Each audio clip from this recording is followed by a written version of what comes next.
हर हर महादेव गणपते नमो। ये गणपति पर है वीडियो, जैसे कि गणेश महाराज के लिए हम कैसे उसका अपमान कर सकते हैं, जिसको हम भगवान मानते हैं, हमारे गुरु हैं। ये इस गुरु का अपमान समझ लो सभी देवी देवताओं का अपमान है। हम उसे कितनी प्यार से चाव से लेके आते हैं, अपने घर में बिठाते हैं, विराजमान करते हैं, 11 दिन उसकी पूजा पाठ करते हैं। बड़े से लेके छोटा, छोटे से लेके बड़ा, तन मन से हम रात दिन जुट जाते हैं कि गणपति का उत्सव आने वाला है, तो हम उसको प्रसन्न करने में लग जाते हैं। तो ये सही है, हम माने भगवान को, माने अपने अपने तरीके से सभी मानते हैं। पर उसके बाद 11 दिन के बाद आपके लिए ये भगवान के लिए इज्जत और मान और सम्मान ये कहाँ चला जाता है? क्यों कर रहे हो ऐसा? यही सृष्टि पर कभी कोरोना, कभी कोई वायरल, कभी कोई वायरल, सृष्टि ख़त्म हो रही है। अगर सृष्टि को बचाना चाहते हो, प्लीज़ भगवान का, सिर्फ भगवान का अपमान करना बंद कर दो। एक मूर्ति यानी कि एक भगवान की छोटी सी फ़ोटो, वही भगवान है। मंदिर में बड़ी फ़ोटो या स्वरूप यानी कि, तो वही भगवान है। बड़ी छोटी का नहीं, भगवान तो एक ही है ना। मानते हैं भगवान के रूप अलग अलग है, रूप अनेक है, पर भगवान एक है। देवी एक है, रूप अनेक है।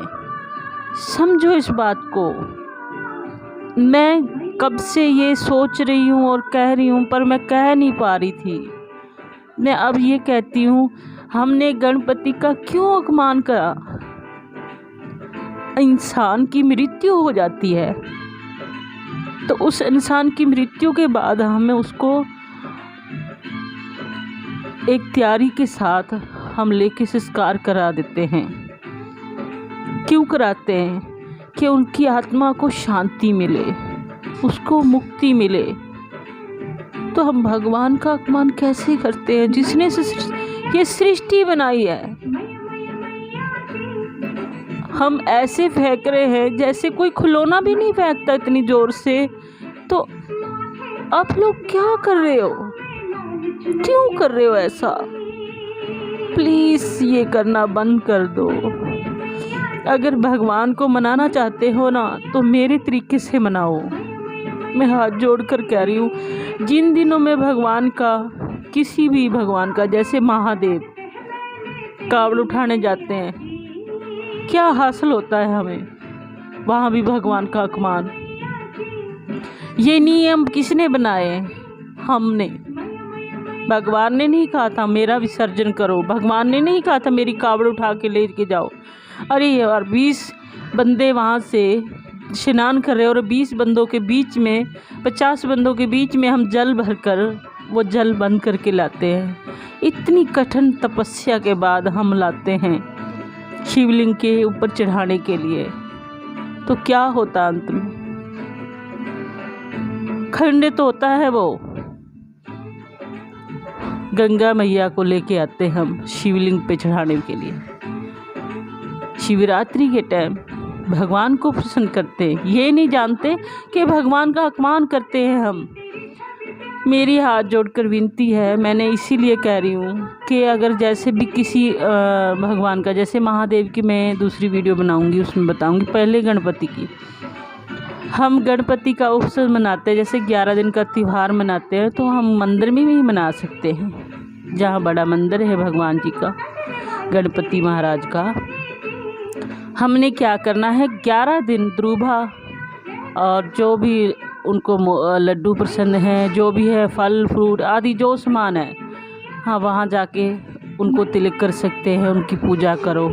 और जिस दिन हम विसर्जन का समय आता है, तो उस दिन हम क्या करें? आप ये मत सोचो भी मैं गलत कह रही हूँ, आप सुपारी पर ही विश्वास रखकर सुपारी का ही गणपति बना लो।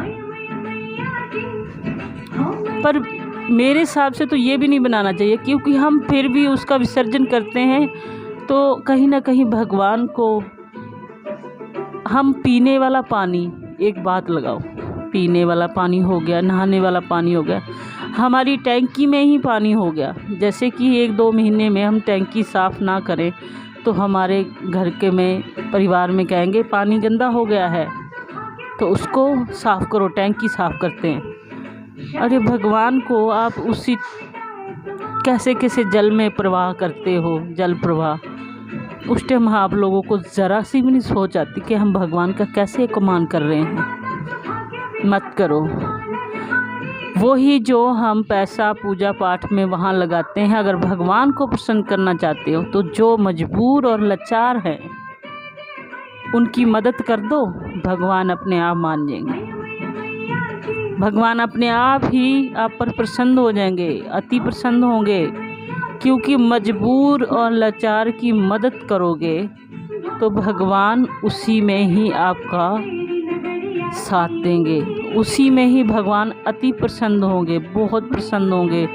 कभी भी ना सोचो कि हम भगवान को मना रहे हैं, अपने घर ला रहे हैं। भगवान को घर घर में हम ला के रख देते हैं, क्या होता है? अपमान ही करते हैं ना। ये मंदिर क्यों बने हुए हैं? मंदिर इसलिए बनाते हैं कि भगवान का जाके पूजा पाठ करो, सुबह उठकर आदि स्नान करके तो मंदिर में जाके पूजा करो। अगर हम अपने घर में ही मंदिर बना रखा तो उसमें पूजा करो। सिर्फ जो देवी देवते हैं बस एक एक स्वरूप या मूर्ति रखना चाहते हो तो रखो, उसकी पूजा पाठ करो, उसको आसन दो, उनको विराजमान करके रखो, अपने घर में शुद्धि रखो। ये करने से हमें प्रसन्नता मिलेगी, ना कि गणपति की मूर्ति का विसर्जन, महादेव का जल।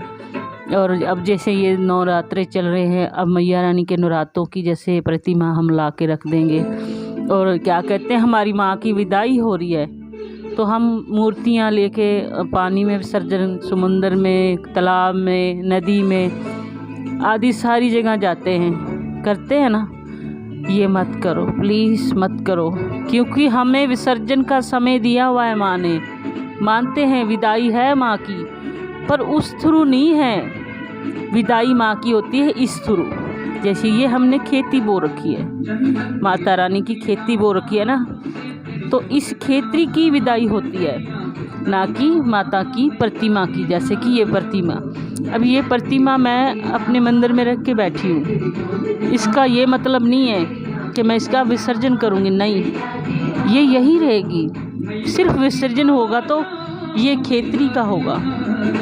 जैसे ये 9 दिनों के लिए हमारे घर माँ का वास होता है मेन, तो हम इसका विसर्जन माँ ने आदेश दिया था, प्रभु ने सृष्टि पे आया था, तो हम मूर्ख लोग माता की प्रतिमा की क्यों विसर्जन करने जाते हैं? गलत बात है। आप मत करो ऐसा, प्लीज़, हाथ जोड़कर विनती है मेरी। आप जैसे मेरे बताए, आप एक बार उस वचन पे निर्भर करोगे तो आपको सारे इन सवालों के जवाब मिल जाएंगे। जय माता दी, हर हर महादेव। ओम श्री गणगणपते नमः।